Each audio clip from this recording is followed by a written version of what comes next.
just added one more time. Yeah. Congratulations. Yeah, absolutely. So how many full-time jobs do you have now? Exactly. No, it's one. It's just, I appreciate it. The board recognized that yesterday. So thank you, Daniel. Yes. Great. Much deserved. Thank you. Congratulations.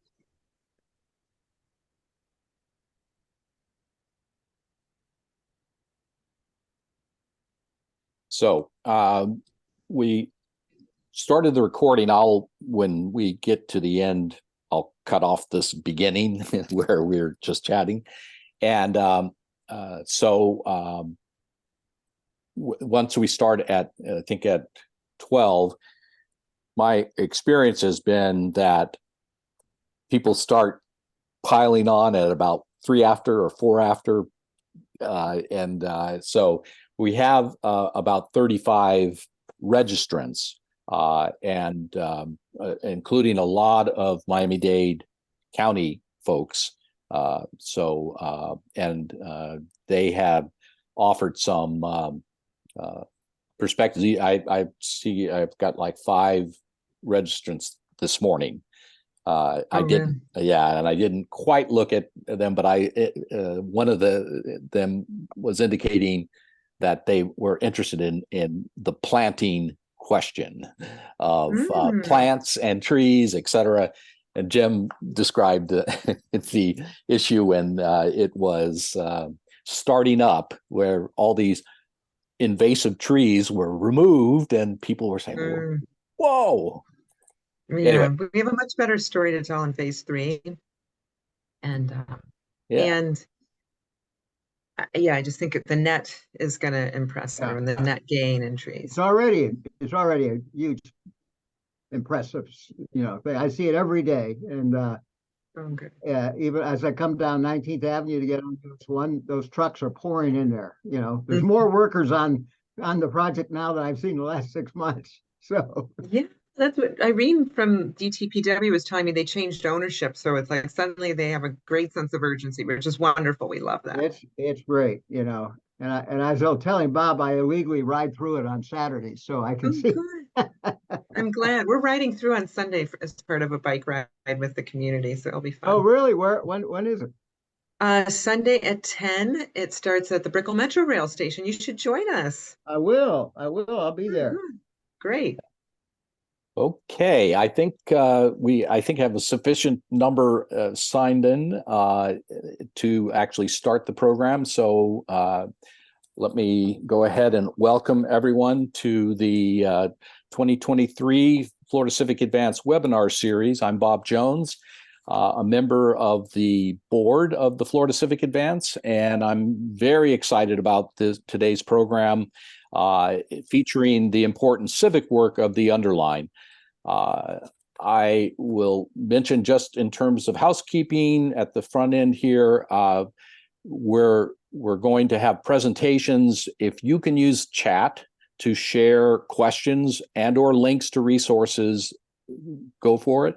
And meanwhile, if you can place your device on mute, we'll try, as the chat questions come in, we'll try and get panelists to answer questions, but you will then have an open Q&A at the end, after the presentations, to discuss and talk about issues that were raised in the presentation or that questions that you want to bring to the presenters.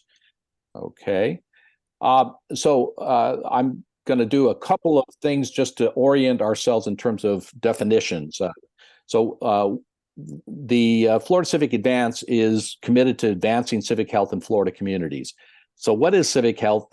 Well, civic health is connected to how long and how well we live, and it relates to the overall well-being of residents, neighbors, and communities, in particular using their voices to find solutions together in order to improve and strengthen the community.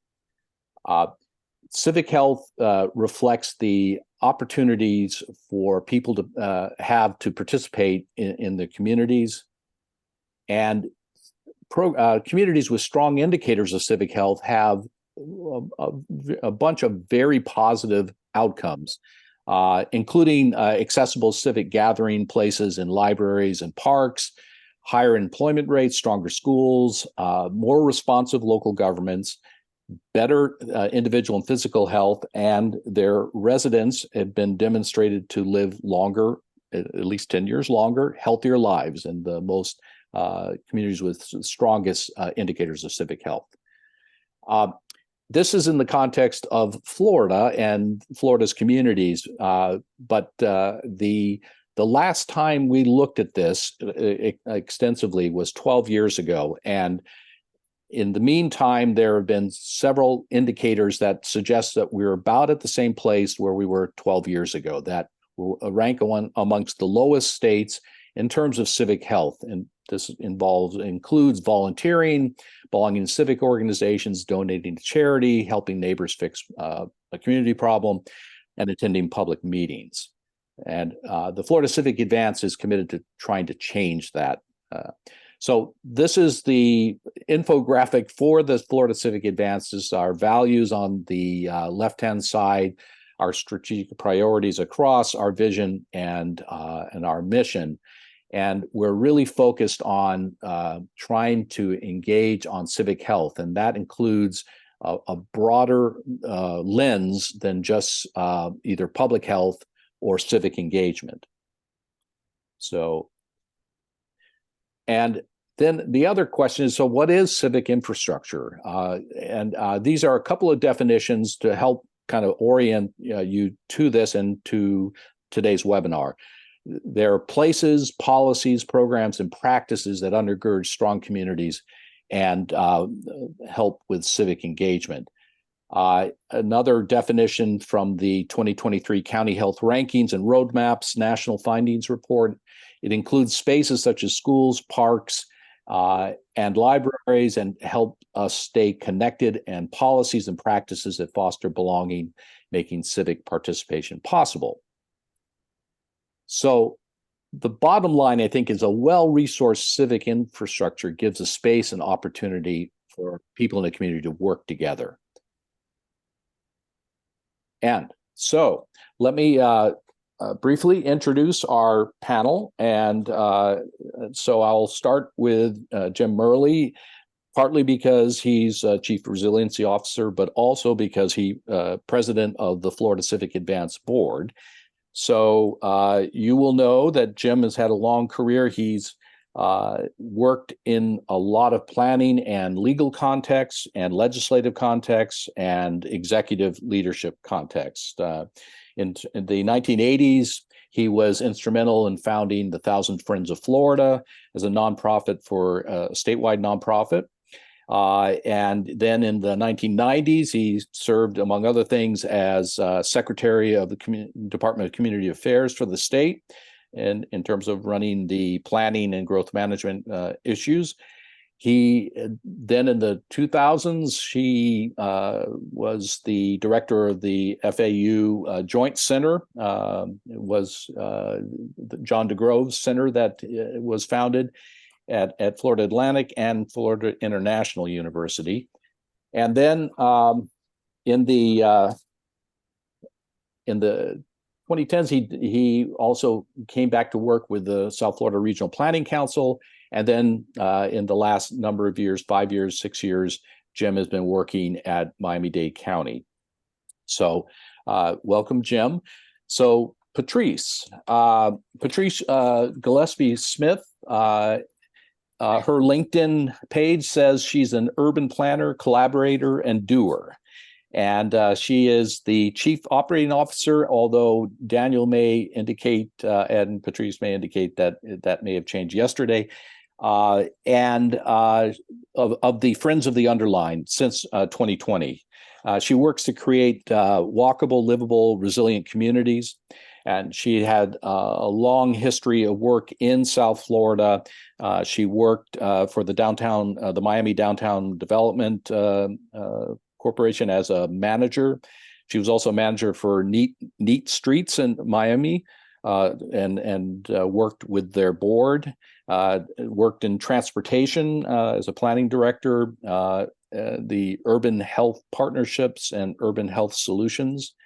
And she then in St. Louis, she worked at the community as a community relations director for the Partnership for Downtown St. Louis. She studied at Marquette University and Ohio State University, and in both in city and regional planning as well as in public management. And then Daniel Gibson. So here.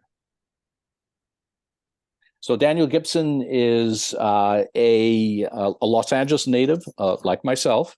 Has lived in South Florida for almost 20 years, serves as the regional vice president for Allegany Franciscan Ministries in Miami-Dade, and which he assumed that role in 2016. He's a community leader and advocate for social justice. Prior to joining AFM, he was the chief program officer of the Lord's Place in West Palm Beach, a nonprofit serving the homeless. And he's worked with United Way and he taught high school.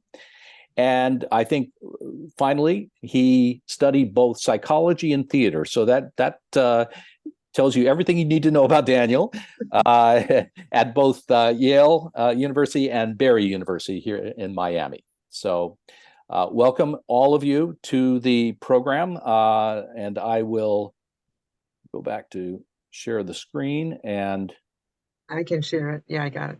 I think I have it. Didn't I just share it? Here, I think I'm just going to share it. So Bob, it's me, right? Well, you're a little early, but that's not a problem. Yeah, so anyway, I had a slide that let's see. I had a slide that highlighted the what registrants wanted to learn, and it's both who, what, and how. So the who is a lot more information about the underline, Miami-Dade County's role, Meg Daly, Florida Civic Advance, with questions about who. The what was the history, the project expectations, the public engagement process, lessons learned, civic infrastructure, relation to housing, transportation, climate change, the underline methodology for the underline, and the evolution from civic outreach to participation in decision-making at the community level. And then the how is, how can the quality of life be improved through infrastructure, civic infrastructure, how was the public engaged, and how the underline will increase civic engagement in Miami-Dade. So at this point, I will now, Patrice, you can share your slides for the underline. Thank you. Well, thank you so much, Bob, and I apologize for being a little too eager with my cursor there. I truly appreciate this opportunity. I think this is a critical issue, the civic health of our communities, of the state of Florida, and I wasn't surprised, I don't know how many of you were, but I wasn't surprised by those statistics, Bob, that you shared. I have to say that COVID did a number on us, didn't it?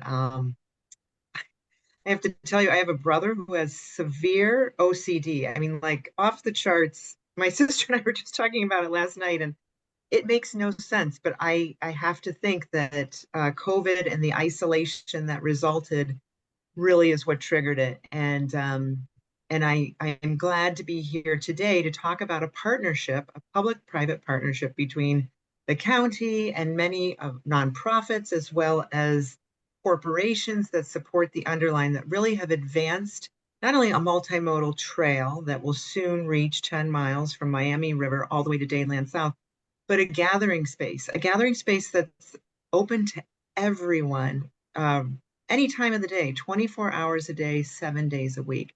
So I'm really excited. Thank you for this opportunity. And I'll get into my slides, but Bob, please make sure if I'm not hitting that who, what, when, where, and why, remind me, and I'm happy to double back.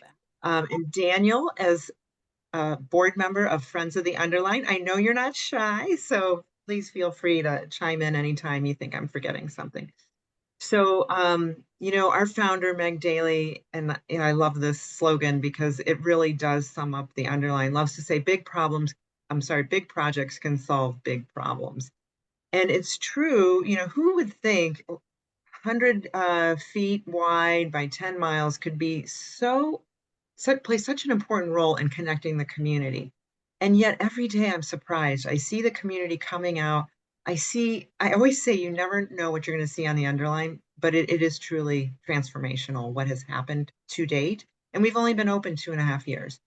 But originally, when Meg fell off her bike, I'm sure a lot of you on this call have heard, when she fell off her bike and broke both of her arms, she wanted a safe place to bike and walk. And from that vision, we have really started taking on things like resiliency in a community that, I don't know about you all, has experienced more days of extreme heat than any time in its history, in a community that really does try to represent the international future where we are a melting pot for all different kinds of cultures, but also community that needs to be healed. So that health and wellness, that connectivity, that is something that we're trying to take on every day. And lastly, but not least, is innovation.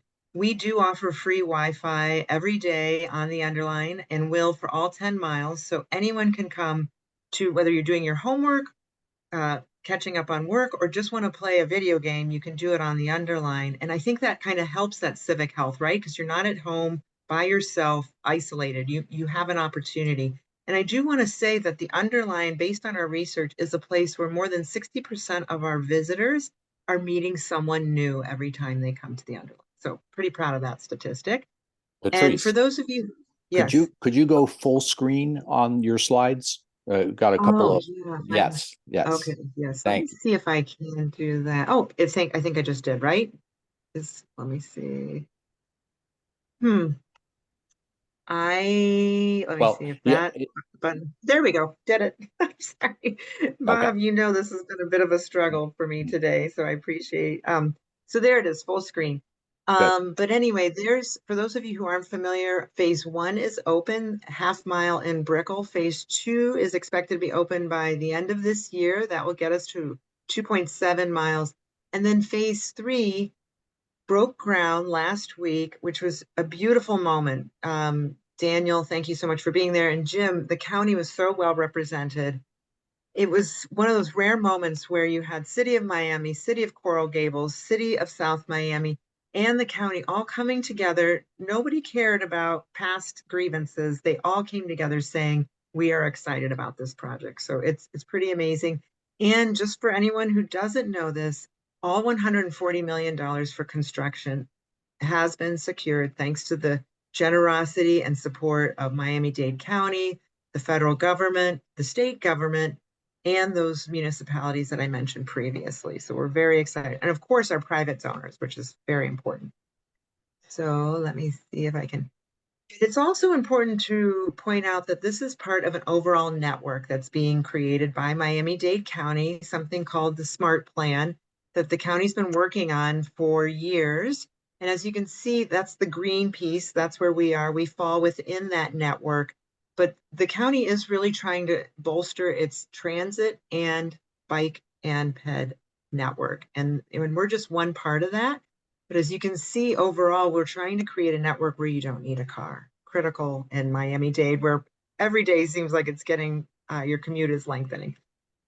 We also like to talk about our countywide impact in not just numbers, but in qualitative impacts as well. Yes, we've had 1.5 million annual visitors, and we have more than 200 programs, but it's what that does to the community. It's, again, bringing people together. We are able to elevate our partners. We have more than 150 nonprofit partners, and together we're really bringing a spotlight to what they do for the community. So whether it's Engage Miami or it's AARP, who helped fund an amazing walking group for us, or Fairchild, who helped guide us in our plantings, those are the kinds of organizations that we're working with on a day-to-day basis. So that's those tentacles that are reaching far beyond the spine of the underline. And we have lots of people coming to our free programs, whether it's free yoga, watching Miami City Ballet, playing a game of basketball with Heat coaches. These are all things that you can do on the underline. We have this picture here because we also are a public art park. By the time we're finished, we'll be a 10-mile long public art park, no barriers to entry. You can come any time of the day and you can experience sculptures like this one that was just unveiled not too long ago this spring by Hank Willis Thomas. It's called Duality. It's right by Miami River. And it's a place where you can come just to reflect. It's a place where you can come to meet someone for a cup of coffee. And again, that's the beauty of that underline, that community engagement. And just to give a background, I'm not going to go too deep into these, but it is important to point out that we are more diverse than the neighborhood within which we reside. Because a lot of people, when we first came out, said, oh, you're just going to be in Brickell where a bunch of, wealthy, latte drinking young professionals live. And really, our programming has proved otherwise. We are definitely attracting people from all around the county. Some of our programs actually appeal to all 3 counties in South Florida. So we're actually very pleased because we're accessible by Miami Metro Rail, by Miami Bus, the free trolleys. So we are trying to be a place where everyone can feel welcome. Let's see. And then this is that statistic I pointed out earlier is, how do we know that people are really engaged? And so we're finding out that more than 1/3 of the people that come to the underline have picked up a piece of litter. Thank you very much to anybody out there who has already done that. But they also maybe post online or they make a donation. The point is they're becoming stewards of the park. They're not just passersby. And this is, again, another statistic showing that we are getting a more diverse participation than just the surrounding neighborhood. And again, one more statistic showing that, ethnic mix, everything is showing more the diversity of the entire county rather than just Brickell neighborhood. And there's that statistic we talked about, where people are meeting someone new every time they come to the underline, which just really warms our heart because, again, during COVID, we were not interacting with a lot of people. And that does tend to have an impact. And I think that's where we start becoming much more concerned about, small things rather than thinking about things on a global level. Our impact does span economically as well to $9 billion. That's a huge number, but when you think about it, when we're finished, we'll be a 10-mile linear park. And so all the properties adjacent to that area will be increasing in value. But also we're going to be creating hundreds of jobs long-term and thousands of jobs short-term for construction. And what's really interesting is thanks to the leadership at Miami-Dade County, who are very aware of that increased property value, there's a real commitment to try to make sure that there's affordable housing being built along the underline. Again, who needs access to multimodal transportation more than anyone are those who can't afford to drive a car. So they're trying to make sure that access to transit, that first and last mile, is being used and leveraged by those who need it most. Just to give you a sense of what the underline looked like before, this is kind of that empath and highly underutilized, neglected space. And then this is our phase 1 after. So we opened in February 2021. And you can see the community has really figured out how to use the space, whether they're catching the bus, the free Metro Rail, Metro Mover, or a free trolley, Metro Bus, or Metro Rail. They have a great place to wait.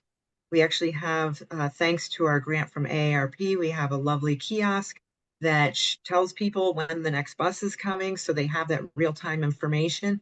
But we also have a place where you can sit back, relax, have a date with someone, or just enjoy a coffee, your lunch, by sitting among some beautiful pieces of art, or you can enjoy one of our free performances. We've been very fortunate through the funding that we've had for programming and art that we are able to offer all of this to the public for free. And then phase 2, this is the portion I was talking about that is expected to be open by the end of this year, is going to stretch 2.2 miles long. And it's going to be focused on more, creating more resiliency, Jim. So I know you'll be very excited about that. We have bioswales. We have a great place for reflection. Again, back to that civic infrastructure. We do have a labyrinth where you can, which has been proven for people with dementia and with learning challenges, a place that actually helps you relax. It kind of brings down the stress just by walking on the labyrinth. So we're excited to be offering that. But we also have 3 gathering spaces. We have a children's playground. We have a place at Vizcaya Plaza, so we could be hosting events there, a farmer's market, whatever works for the community. And then we have a last gathering space right by El Carajo. So again, these are places where regardless of your interest, you can be joining with others. Phase 3, which I mentioned, broke ground last week. This is what it looks like today. And in order to get a sense of what people wanted to look like tomorrow, we had a robust set of public meetings. Actually, during the years of 2016, 2017, and 2018, I believe, the design team, along with the county and MEG, had more than 100 public meetings. But now that we're ready to start phase 3, we've already had 6 public meetings. And what's incredible, between those years of, the beginning years and now, the priorities have stayed the same. The public wants a safe place to walk or bike or stroll with their child, walk their dog. They want to do it in a place that's green, buffered from the extreme heat, that feels very welcoming and lush and resilient.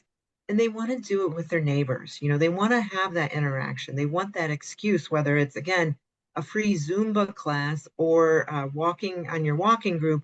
They want that excuse for interaction. But the safety piece, as I mentioned, comes up time and time again. And we're really proud that as part of phase 3, you're going to see improvements to all 25 intersections along those 7 miles. So in many cases, we're going to be increasing the visibility of the bikes and pedestrians crossing the intersections. In some cases, they're able to add 3 to 10 seconds to the crossing time.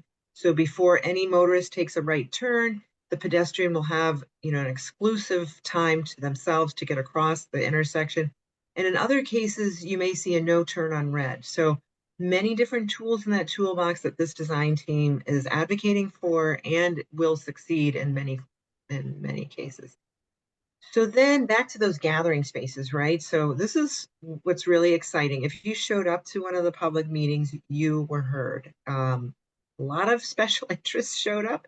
It is incredible to me who showed up and how vocal they were and how many numbers they showed up. So I'm going to go through those 12 areas because I do think it kind of shows our commitment to that civic infrastructure. So first off, what is the underline? We're a multimodal trail. So that's that bike path plus the pedestrian path. In most cases, we will have the 2 paths separated. So the bike path will be very straight, direct for those who are cycling, want to get someplace quickly, versus our meandering pedestrian path, which again is more buffered. And it's just going to be an opportunity to linger with your dog, or maybe you're walking your baby. But what's neat about both those paths will have that buffering of native plants and trees. So you'll be surrounded by pollinators, birds, an entire ecosystem that represents South Florida. And how are we going to achieve that? Well, the first tool that's really exciting is we're going to be using something called microforest, which means we start out with these seedlings that we put very closely together, and we help them grow because they're going to be vying for the sun. So as you can see, they'll be growing 10 times faster than your average forest, and we're putting them 30 times more dense. And what happens then? We're increasing our biodiversity. And this does not reflect, so we are going to tell you our tree count at the end of this, but this is not included in that count. And that's what's really exciting. This is more of a let's grow with the community. So if you're a child of 5, you're going to watch these trees grow as you grow. And it's very, hopefully, inspirational for kids to invest in that eco corridor in Miami. And then you kind of get a sense here of what that starts to look like. In this case, these are bioretention basins or bioswales, so they'll be capturing the stormwater runoff, which here in Miami, we do have extreme rainy days, and that water sometimes can be a little too much for our system. So this is nature's way of not only slowing down that water, but cleaning it before it goes to the aquifer. And then, of course, this is kind of the headline here. We will be planting 1,800 new trees and palms and more than 350,000 new plants. And again, special thank you to Fairchild for advising us on how to get that done and on the trees that will survive best in this environment. But, we're not just about trees and resilience. As important as that is, we are about that social interaction. And so thanks to the commitment by Coral Gables, we're going to have a dog park. Coral Gables is not only paying for the construction of this dog park, but will maintain it long into the future. So we love that partnership. And then something really cool here that the design team proposed is this water balcony. This is a balcony. I've gone over this canal so many times, barely noticed it. And now they're suggesting that we celebrate it. So as you can see, they're completely widening the bridge. They're creating a reason to stop, to enjoy the ecosystem that surrounds that canal, to see the people kayaking through. It's going to be a whole new experience. But by the way, it's going to be definitely a resilience investment as well.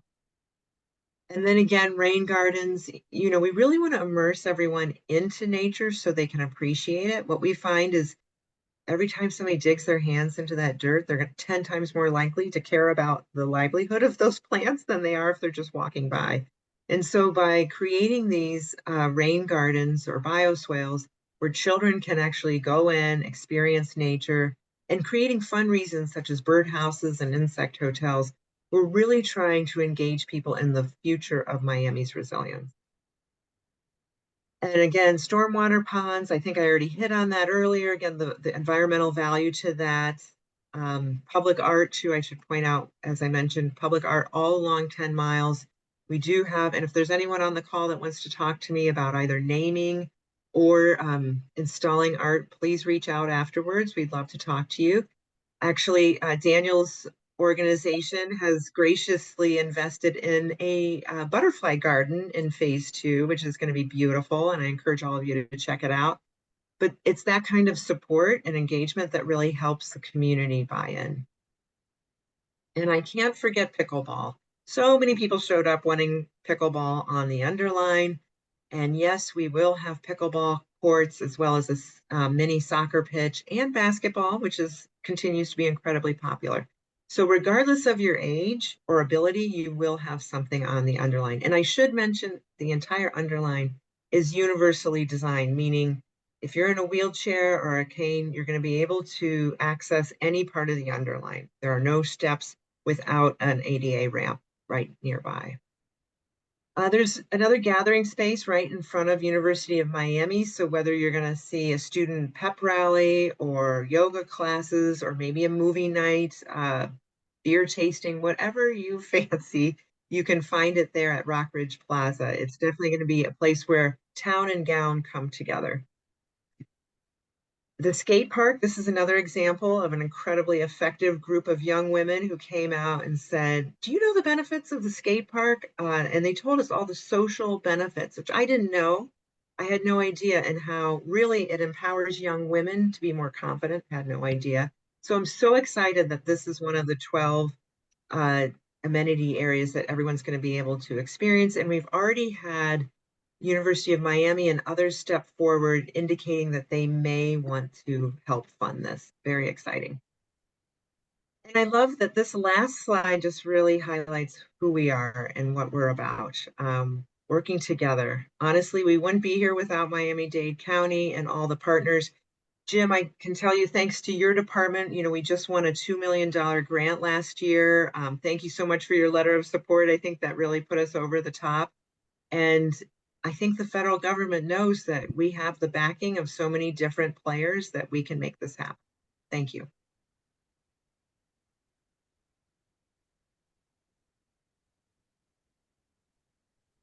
I can stop sharing, Bob. So Bob, I am going to actually offer my time back and let Jim go on, and I'll reserve my comments for the question and answer period. Great job, Patrice. Well, thanks, Daniel, and great job, Patrice. It's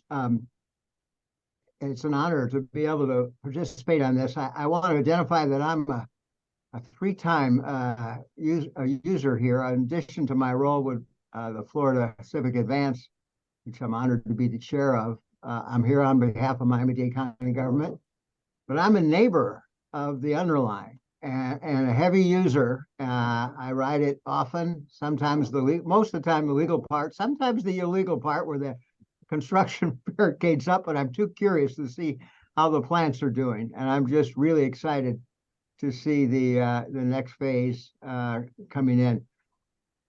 As Patrice mentioned, you know, there's a unique public-private partnership here. One of the things that had made it easier, nothing's easy with the county, but easier was the unitary of ownership. You know, this is the old Florida East Coast Railway right-of-way, the railroad that Flagler built from all the way from Jacksonville to Key West. When that railroad ceased running, the county ended up buying that right-of-way, and then in the 1980s we built the elevated metro rail on top, and on the bottom, you know, we put it in the impact, and that was really underused. You know, we were not a good landlord, so it came upon somebody like Meg Daly and the great organization she's created with Daniel and Patrice. You know, but for the Underline Trust and those groups, there'd still be an empath sitting under the elevated metro rail. But they got us going. The community rallied. The county was able to play its role. Many folks, and I think it is, as Patrice said, part of an emerging network of greenways and blueways that we see crisscrossing our county. Our Department of Public Works and Open Spaces leads that effort, but every county department is part of the team that under Mayor Daniel Levine Cava and our county commissioners, two county commissioners, especially Commissioner Higgins and Regalado, are on the existing 10-mile Underline, are supporting. So it's a great story. It's unique in certain circumstances, which we've talked about, but I think parts of it are easily replicable in other places. And the story is really important. There has to be a story. You can't do this just with statistics. You need to be able to tell the story the way Meg and the team do it. That's what brings everybody together. So happy to help with the questions and go back to you, Bob. Yeah.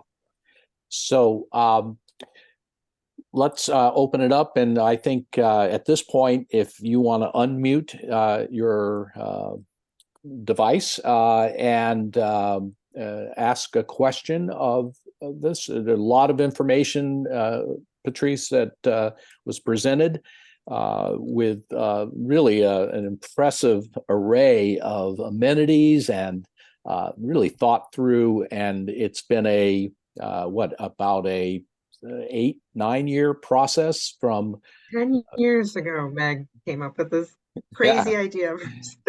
Yeah. And the apocryphal story of how she broke both of her arms and had to rely on public transit, et cetera, and looked at this as an unmet need personally. Bob, I have to mention, if you knew, if any of the people here from Miami would have known Parker Thompson, Meg's father, you would have known it was in her DNA. This was going to happen because of the way her father was a great civic leader while he was with us. Thanks. Great. So any questions for the presenters? Anything that, any thoughts you had, reactions, reflections? This is your opportunity to probe a little deeper on this.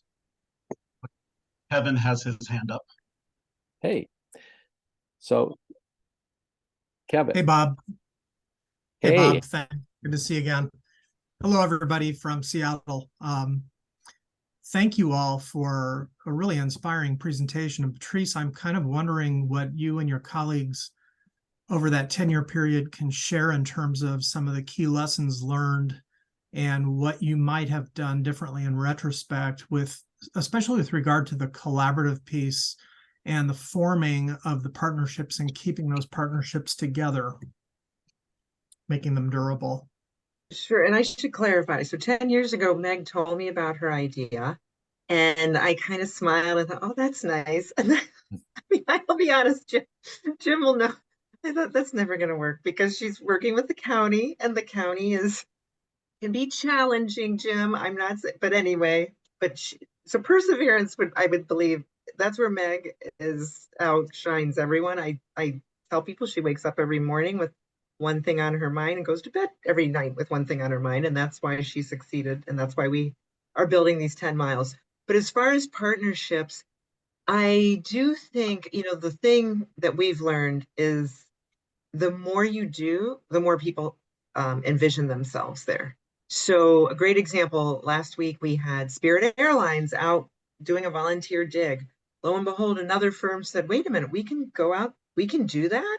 We can have employee events out on the Underline. And so people like to see the proof before they invest in it. I mean, I think that's obvious to everyone, but it's almost like even if you don't have those corporate sponsorships, it may be worth your while just to get people out there, because we do find, if one bank does something, we usually get a call by another bank. Hey, we really liked, whatever that program was. Can we do something similar?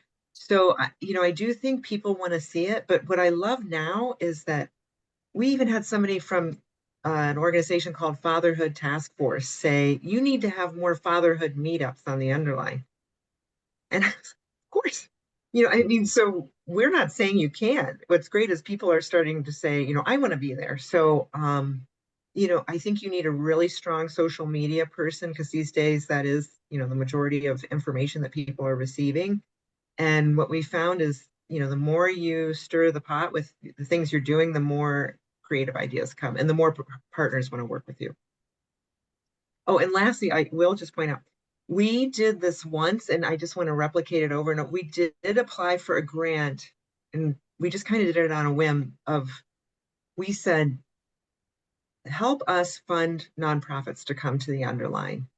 And we did that last year, and that really gave us a lot of flexibility. And so we had a lot of new nonprofits come, and we were just lucky that there was a foundation. The scanner? Oh, no, yeah, it's not working.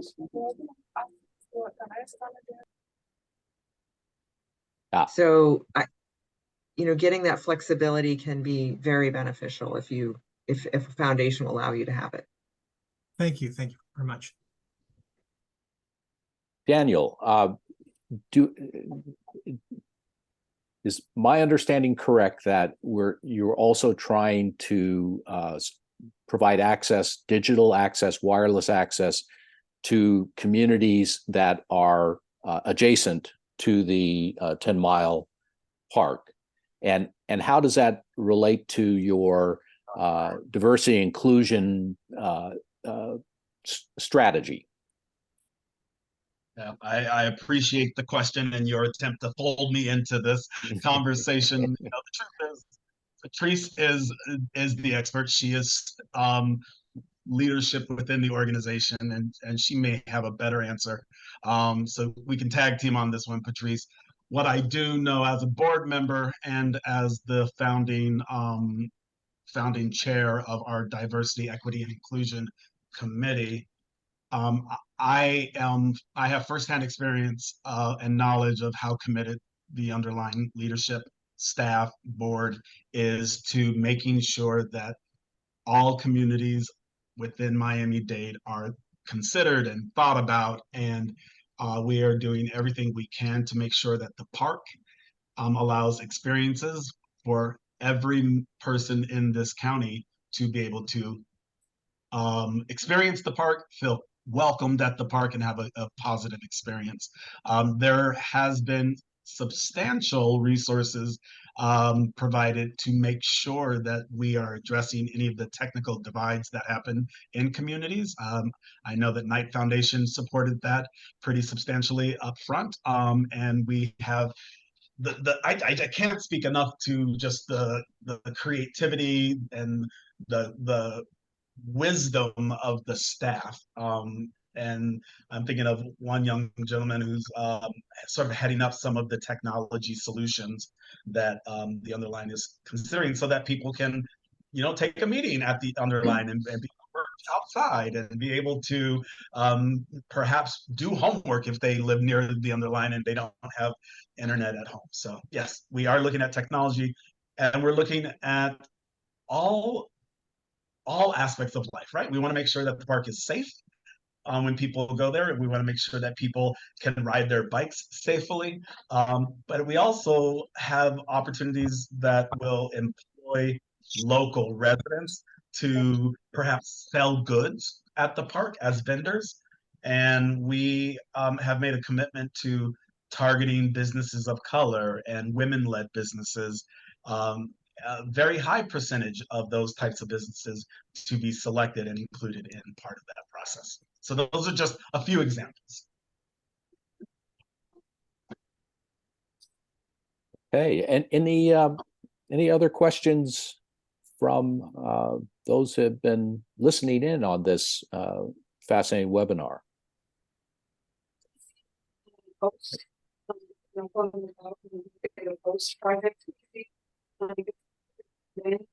Naomi, you're kind of breaking up. Hey, you got, here's your options, you got to modify the project to get close to 50%, or you have to, it's going to require you to look at elevating. But what was provided was one that was certifying that it's where it needs to be. So that's what it was.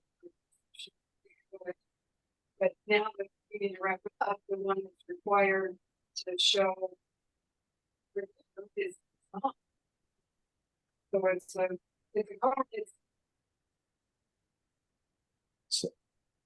car, Daniel or Patrice, Naomi's from Nassau County to the north of you, but Naomi, why don't you put either the observation or the question in the chat so we can then deal with it? And okay, thank you.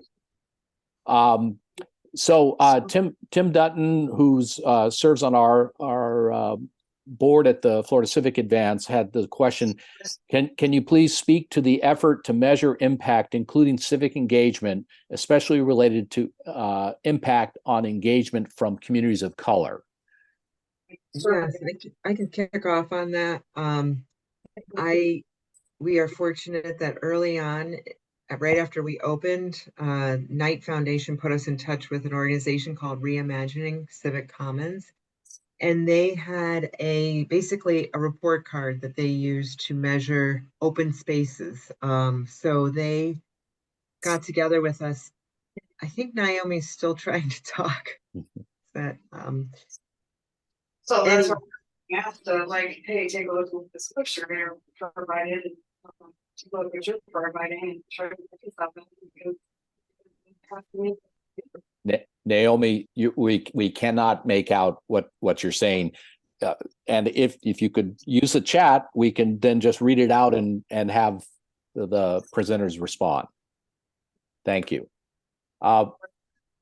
Patrice. So Reimagining Civic Commons. So they have a list of metrics that they try to use in every city they work in, and they things that you would not expect. It's not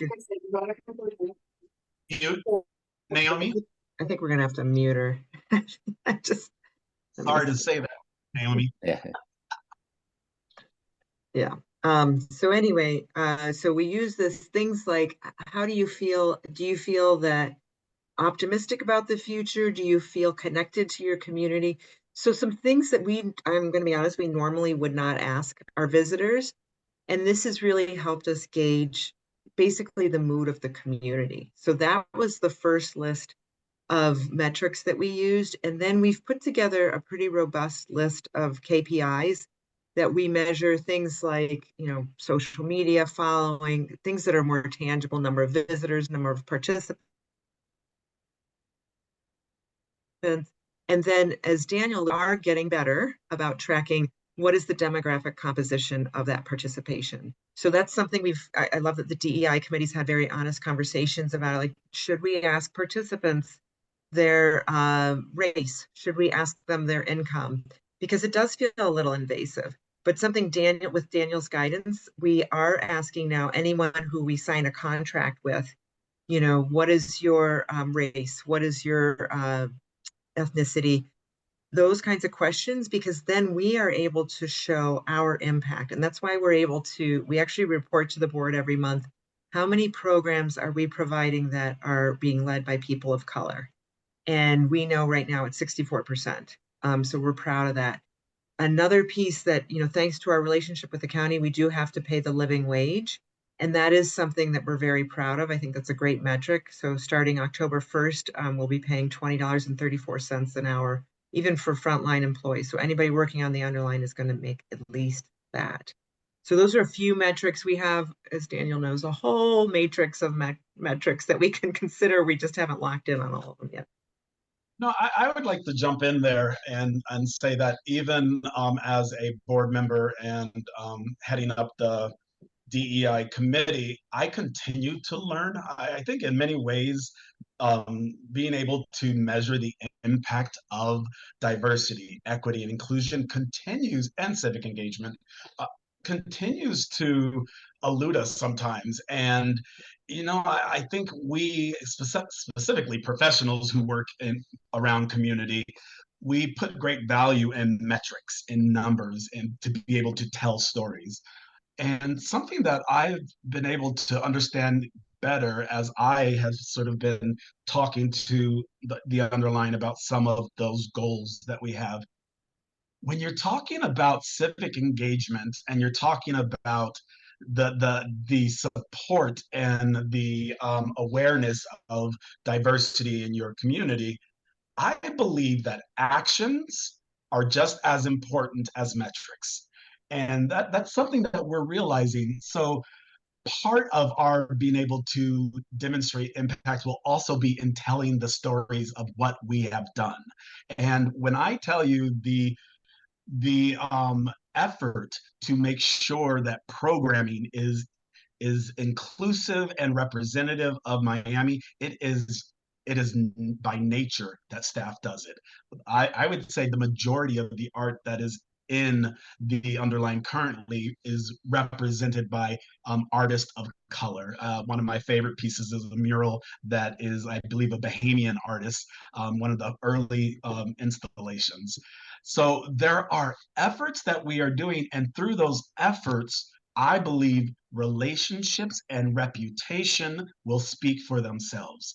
So I do believe that there are certain metrics that will be told in years to come. As the park is developed, as people start to understand that it is a fun place, but also an inclusive place to enjoy yourself at. Great. We have a question from Beatrice. How long will it take to complete the project, and who will manage and maintain it? And that I can answer that one. I'm sorry. Go ahead. Beatrice, thanks for your interest. So that's the beauty of this public-private partnership. So who's managing the construction? That's Miami-Dade County Department of Transportation and Public Works. It is their right of way. Through an agreement they have with the Federal Transit Agency. So they are the ultimate owners, but through an agreement that we have with the county, we manage and operate it. And so to your question, how long will it take? It is all the construction for all 10 miles is supposed to be finished by 2026. And the project manager, Irene Hegedus, takes that date very seriously because it's there's a federal grant for $25 million that basically promises the feds that it'll be finished by then. So they feel pretty strongly about that. And so she's pushing that phase 3 contractor every day to make sure that no days are lost on their schedule. I would just add too that unlike when the original MPATH was built, the new project has to meet every single environmental requirement for stormwater and all the other things that are imposed on other private and public projects. It's necessary to do it, but it's part of the extensive coordination that goes on between the public and private side to be sure that all the permits are received and the project has that due diligence. Thanks, Jim. Yeah, nobody knows when they're biking on it that all the soil mitigation that took place underneath. It's an old railroad. Yeah, so that's required. Yep. And Jim, you mentioned the MPATH, and I think you had referenced it earlier, that was the original very narrow concrete walkway under the underline. Is that correct? That's correct. It wasn't concrete. That would be more, that would indicate some kind of forethought. This was afterthought of asphalt. And, you know, if a tree grows near asphalt, the root goes right out through the asphalt. And I wrote it a lot, and people, we're light years ahead from where we were for those decades. Yeah. Any other questions of any of the participants? I see a few more in the chat. Damon, do you want to unmute?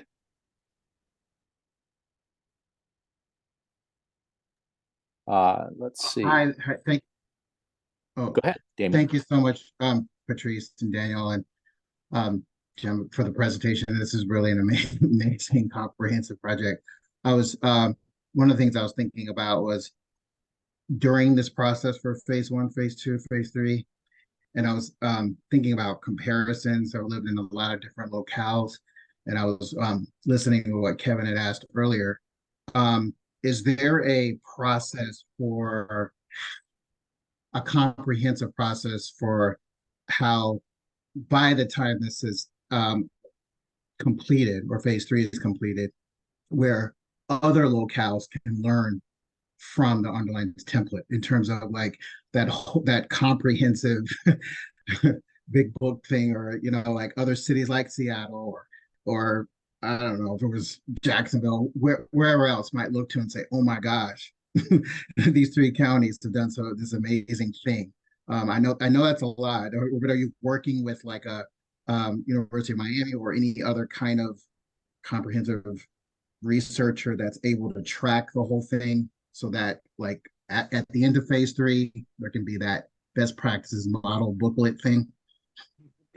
I love that question because we always joke, oh, put that in the book. There is no book for the record. And our marketing manager always says it's for the documentary because he takes so many videos. He's like, someday there's going to be a documentary and I'm capturing it in real time. But we don't have that. What we do and what we've discussed is we want to help because obviously this wasn't easy. So if there's anyone who wants, to talk to Meg about how she got it, she's very accessible. We can set something up. But we did say long-term, we belong to something called the Highline Network, which is this group of like projects, industrial reuse projects across the nation. And they do an amazing job of collecting all the data. For instance, when we were trying to figure out what KPIs to track, they have a matrix of 250 different KPIs that parks are tracking all over the country. You ask them, oh, how do you finance O&M? You can go straight to them and they'll have, 20 different models. So we want to offer that locally to South Florida. And, we don't know what that looks like yet. Meg and I were just talking this morning about maybe it's a summit next year where we're talking to some trails that are just emerging about how we can help. There's something in downtown called the Underdeck. They're getting a lot of traction, so we'd love to help them if they ever, need it. So we want to be there, but I'd love to formalize it, Damon, like you are proposing. I just don't, we haven't done it yet. And I know what Meg would say is, I'm busy building the 10 miles, give me a chance. But there's a lot of people who could benefit from it, I believe. Patrice, can you say again what that national network is called? Oh, Highline Network. Oh, definitely reach out. It's being led by Asima Jansfeld. I can put you in touch, Kevin, if you'd like. I will share that one of the reasons I decided to join the board when I was asked was I've never sat on a board like this. I've never seen a project of this size and scope and the diversity of board members and community partners who are making this a reality.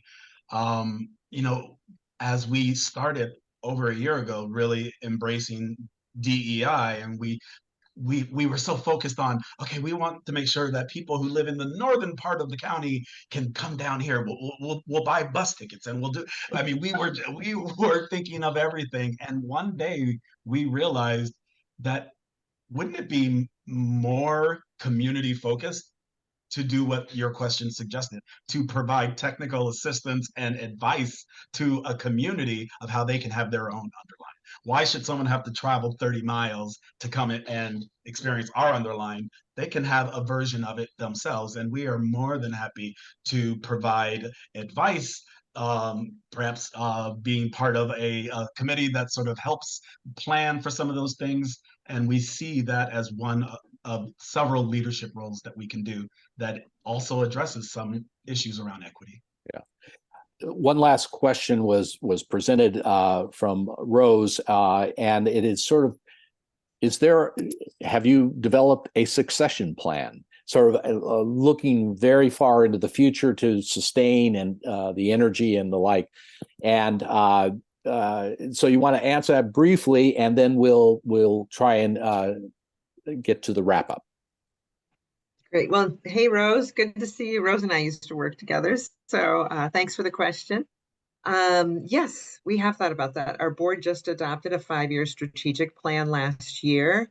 And, Meg is so humble that she gets to say to the board, it can't just be about me. And I think that takes a lot. I don't know. Some people, it's hard for them to conceive of a project, especially when they've birthed this baby. But we are trying to put that infrastructure in place. That's something that the board is very focused on. They've said, we're growing and we need to think about what a real park looks like. What does that administration look like? And how do we make sure we have a team that supports the growth with or without Meg? Now, I want to say Meg's not going anywhere. So she's going to stick with us for a long time. But I don't think it's fair to think that, for 10 more years, she's going to spend 60 hours a week trying to make this happen. Okay, well, really great presentation, excellent questions. I think this project is unique, and at least in terms of Florida, and I think it really highlights how a really concrete example of how civic infrastructure can play a part in a community, bring the community together, provide recreation and engagement, civic engagement. So really congratulations on the project, the engagement with the public over the years, hundreds of community meetings. So I want to just end with a couple of quick announcements. The Florida Civic Advance is going to host their first conference since 2019 in St. Petersburg. And the title for it is Civic Health for the Whole Community, from Data to Community Action Results. We're going to have fantastic speakers coming from near and far, and providing really just highlight efforts to focus on how do you measure and how do you advance the civic health in communities at the community level. Then I just had to mention our sponsors, including Miami-Dade County, which is a gold sponsor, and several other organizations, Central Florida Foundation. I saw Sandy was on this on the program earlier. And in case you're interested, we've got a lot of past webinars. We started this in February 22, so we have dozens of webinars typically every month. The Florida Civic Advance welcomes your membership, joining as a member. Just let me know and send me a note and I'll provide you with additional information, but it's all on our website. So really, again, thanks to the presenters, really very interesting story, and really appreciated your willingness to share that with a large group. We had folks from the West Coast as well as the West Coast of the United States, but also a couple around Florida as well, from Tallahassee and St. Pete. So again, thank you. And we're going to adjourn this webinar. So appreciate your paying attention.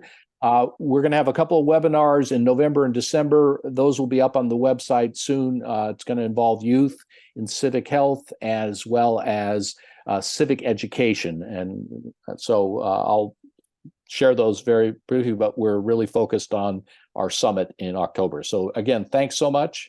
And I'll stop the share and gonna end the program. Take care. Thank you. Bye-bye. Thanks, Patrice. Thanks. Yep.